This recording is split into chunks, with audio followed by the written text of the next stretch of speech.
ሰላም ጤና ይስጥልን ውድ የቻናላችን ተከታታዮች የፕሮግራማችን ቤተሰቦች፣ ይህ አብዲራዋ ቲዩብ ነው። ፕሮግራማችንን ላይክ፣ ሼር፣ ሰብስክራይብ እንዲሁም በሱፐር ስቲከር፣ በሱፐር ቻት፣ በሱፐር ታንክስ ድጋፍ እንድታደርጉ በአክብሮት እየጋበዝን በዚህኛው ፕሮግራማችን እንግዲህ የመጨረሻ ክፍል ቆይታ ነው የምናደርገው። አጠር ያለ የመረጃ ጥቆማ አድርገን የምናበቃበት የቅዳሜ የመጨረሻ አምስተኛ ክፍል ፕሮግራማችን ትኩረት የሚያደርገው እንግዲህ ትናንትና በይፋ በሁሉም ረገድ ቅድመ ስምምነት የተፈጸመው ዝውውሩ ሊጠናቀቅ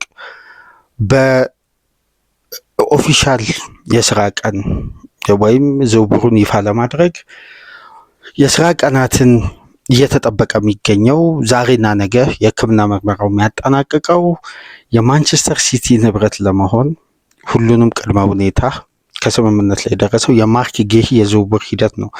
የዚህ ተጫዋች ጉዳይ በዚህኛው የጥር የዝውውር መስኮት ከፍተኛ ትኩረት እንዳገኘ እናስታውሳለን። ከዝውውር ከተከፈተበት ቀን አንስቶ በሁሉም የዝውውር ዘጋቢዎች ትኩረት የሰጠው ከፍተኛ ሽፋን ያገኘና እንዲሁም በዚህ የዝውውር መስኮት የመልቀቁ ዕድል በጣም ሰፊ እንደሆነ ሲነገር የነበረው ማርክ ጌሂ በስተመጨረሻ ማረፊያውን ኢትሃድ ማድረጉ ተረጋግጧል። ተጫዋቹ የማንቸስተር ሲቲ ንብረት ይሆናል። ሁሉም ቅድመ ሁኔታ ተጠናቆ ዝውውሩ በዚህም ወቅት እንኳን የመጠለፍ ቻንሱ ዜሮ በሆነበት አርሴናል፣ ሊቨርፑል እንዲሁም ቼልሲ በተጫዋቹ ላይ ጠንካራ ፈላጊ ቢሆኑም በአንገብጋቢ ሁኔታ በፕሮጀክት ደረጃ ተጫዋቹን አሳምኖ ለግሉ ለማድረግ በተደረገው ርብርብ የፔፕ ጋርዲዮላ ማንቸስተር ሲቲ በሂጎ ቪዬና አማካኝነት በተደረገው ጠንካራ ድርድር በስተመጨረሻም ፔፕ ጋርዲዮላ በአለፉት 12 ወራት 500 ሚሊዮን ፓውንድ ኢንቨስት ያደረገበትን የመጨረሻ የዚህ ዝውውር መስኮት እስካሁን ድረስ ባለው ፊርማውን ያረጋገጠው የማርክ ጌሂ እንግሊዛዊው ሴንተር ባክ በስተመጨረሻም ማረፊያው ኢትሃድ መሆኑ ተረጋግጧል። ሲቲ ከተጫዋቾች ሽያጭ ውጪ ኔት ስፔንድ ያደረገው በዚህን ሰዓት 414 ሚሊዮን ፓውንድ ነው። ከተጫዋቾች ሽያጭ በአጠቃላይ በተደረገው ከ2025 ጃንዋሪ 1 አንስቶ ለ14 ተጫዋቾች ሲቲ 500 ሚሊዮን ፓውንድ ወጪ ሲያደርግ ከተጫዋች ሽያጭ ወደ 86 ሚሊዮን ፓውንድ ብቻ ነው ማግኘት የቻለው። ነገር ግን ይሄ እንዴት ሊከሰት ቻለ የሚል ጥያቄ ሊነሳ ይችላል። ኬቪን ዲብሮይን፣ ኤደርሰን ሞራሌስ፣ ኢካይ ጉዶዋን፣ ካይ ዎከር እና ጃክ ግሪሊሽን ከደሞዝ ቢሉ ላይ በማንሳት 34 ሚሊዮን ፓውንድ ሲቲ ማትረፍ ችሏል። በተጠናቀቀው የውድድር ዓመት እስከ ጁን 25 ድረስ ባለው ሲቲ በክለቡ ሪካርድ ታሪክ 694 ሚሊዮን ፓውንድ ገቢ በማግኘት በእንግሊዝ እግር ኳስ ሶስተኛ ሪካርድ አስመዝግቧል። ይህንን ተከትሎ ሲቲ 144 ሚሊዮን ፓውንድ ባለፉት 3 ዓመታት በትርፋማነት ማስመዝገቡን ተከትሎና 105 ሚሊዮን ፓውንድ በ3 ዓመት ውስጥ መክሰሩን ተከትሎ በፕሮፊት እና ሳስቴናቢሊቲ ሩል ላይ ሲቲ የተሻለ ባላንስ በፋይናንሻል ሕግ ላይ በመፍጠር ነው እንግዲህ ይህን ገንዘብ ለማውጣት የቻለው።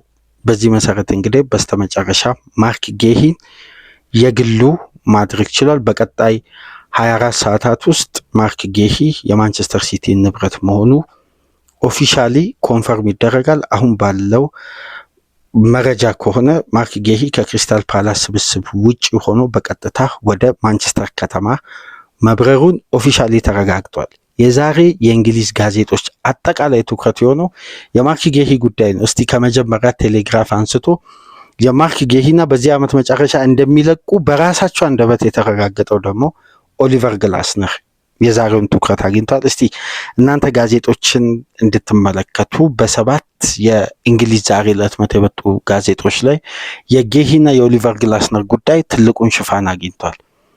ከቴሌግራፍ ዩናይትድ ቢገስት ኮል ከሚለው ዘገባ አንስቶ ዳር ላይ እንደምትመለከቱት የግላስነር እና የጉሂ መልቀቅ ለክሪስታል ፓላስ ትልቅ ራስ ምታት ነው በሚል ቴሌግራፍ ይዞት፣ ዘ ታይምስ ደግሞ ከቲጃኒ ራይንደርስ ጋር ያደረገውን ኢንተርቪው በማያያዝ የማርክ ጌሂ ፊርማ እንዲሁም የኦሊቨር ግላስነር በአመቱ መጨረሻ ከኤፍኤ ካፕ ድል በኋላ ክለቡን የሚለቁበት ዘገባን ይዟል ዘ ታይምስ በዛሬው ጋዜጣው ላይ። እንዲሁም ከሱፐርማርኬት እስከ ሱፐርስታር የመሆን ሂደት የእግር ኳስ ኤክስፒሪየንስ የላይፍ ኤክስፒሪየንሱን ሰፊ ኢንተርቪው ያደረገው የቲጃኒ ራይንደርስ ኢንተርቪው ነው። ለሲቲ ደጋፊዎች ዘ ታይምስ ላይ ሳብስክሪፕሽን አለው፣ ክፍያ ፈጽማችሁ ይሄንን ኢንተርቪው መከታተል ትችላላችሁ።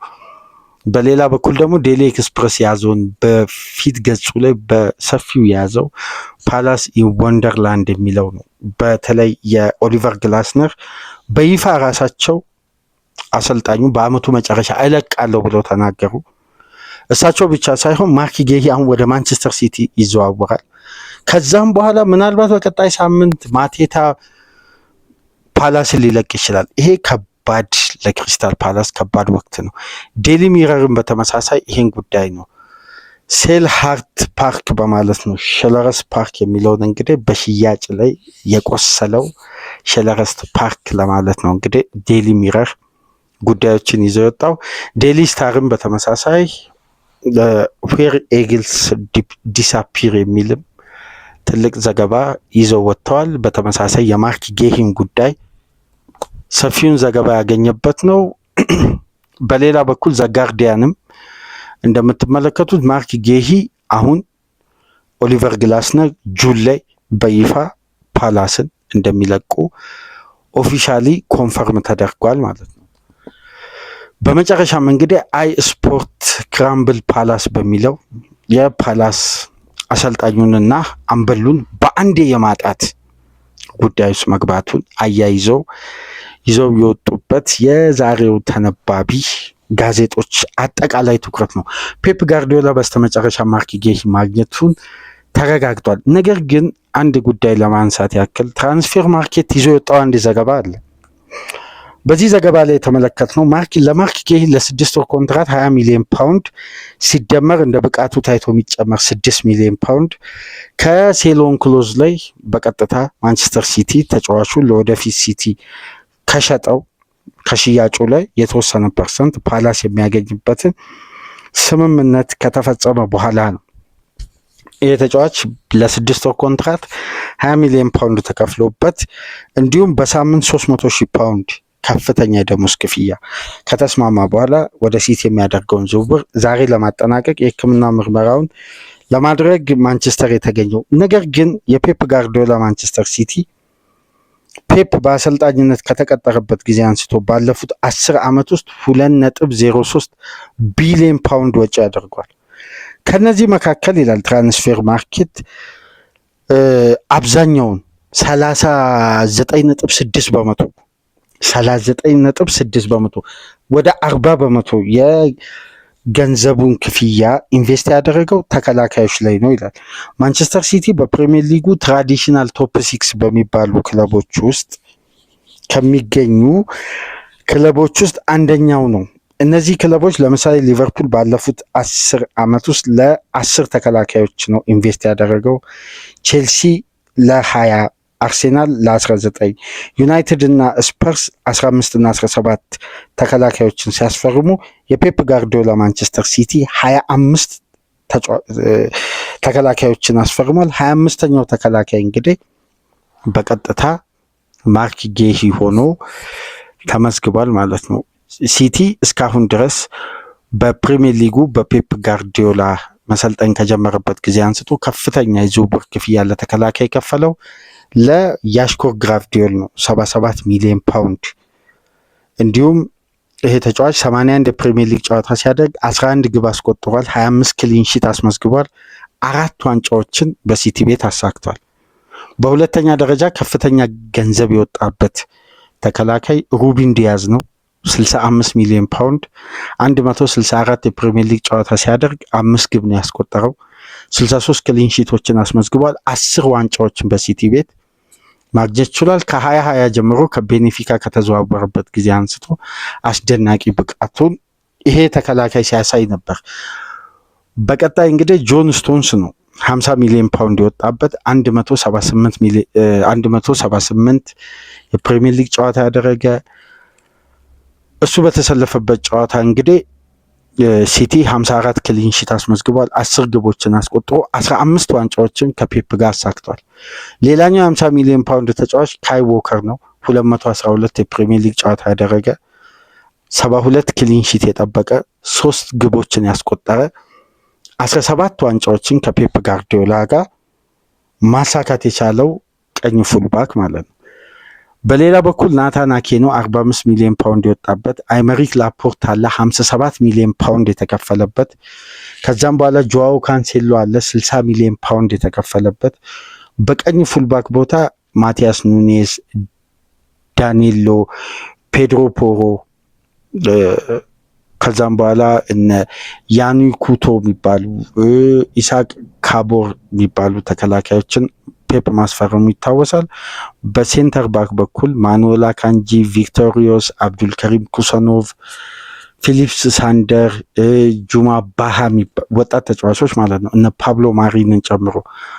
በሌፍት ባክ በኩል እነ ቤንጃሚን መንዲን በ52 ሚሊዮን ፓውንድ፣ ራያን አንትኑሪን፣ ሰርጂዮ ጎሜዝን፣ አንጀሊኖን፣ አሌክሳንደር ዚልቼንኮም በዚህ የ25 የተከላካዮች ፊርማ ዝርዝር ውስጥ የሚካተቱ ናቸው። በፔፕ ጋርዲዮላ የፈረሙ 25ኛው ፈራሚ በ20 ሚሊዮን ፓውንድ ፔፕ ጋርዲዮላ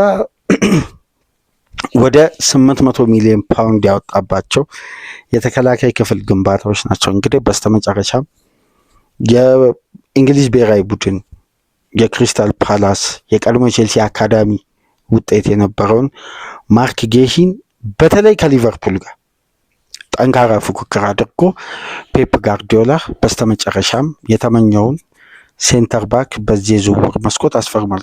ከአንድ ሳምንት 10 ቀን ነው በተመሳሳይ አንቷን ሴሜኒዮን ከሊቨርፑልና ከማንቸስተር የነጠቀው በ65 ሚሊዮን ፓውንድ። አሁን ደግሞ ማርክ ጌሂን ሲቲ እስካሁን 85 ሚሊዮን ፓውንድ አውጥቷል። በዚህ የዝውውር መስኮት አንድ ፕሮግራም ላይ አንስቼላችሁ ነበር። 150-180 ሚሊዮን ፓውንድ ማውጣት ይችላል። በተለይ ኦስካር ቦብን ከሸጠ እስከ 200 ሚሊዮን ፓውንድ ሲቲ ማውጣት ይችላል። በዚህ የዝውውር መስኮት በፕሮፊት እና ሳስቴናቢሊቲ ሩል መሰረት ከሆነ 2 ወይም 1 ወደ 40 ሚሊዮን ወይም 50 ሚሊዮን ገደማ በድምሩ ሊያወጡ የሚችሉ የአካዳሚ ተጫዋቾችን ከሸጠ ሲቲ 200 ሚሊዮን ፓውንድ የማውጣት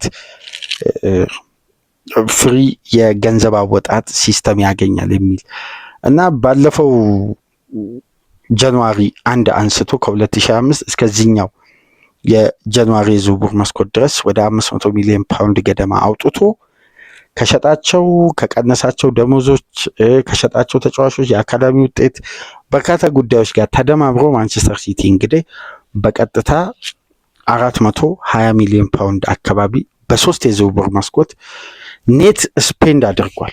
የተጣራ ወጪ ማለት ነው። ባለፈው የዝውውር መስኮት እና ኡመር መርሙሽን፣ ኒኮ ጎንዛሌዝን በጥር የዝውውር መስኮት እና አብዱልከሪም ኩሰኖቭን እና ሪዮስን አስፈርመው ነበር። በዚህኛው የሳመር የዝውውር መስኮት እና ሮያን ቸርኪ፣ ቲጃኒ ራይንደርስ፣ ዶናሩማ፣ ትራፎርድን ሌሎች ተጫዋቾችንም አካቷል።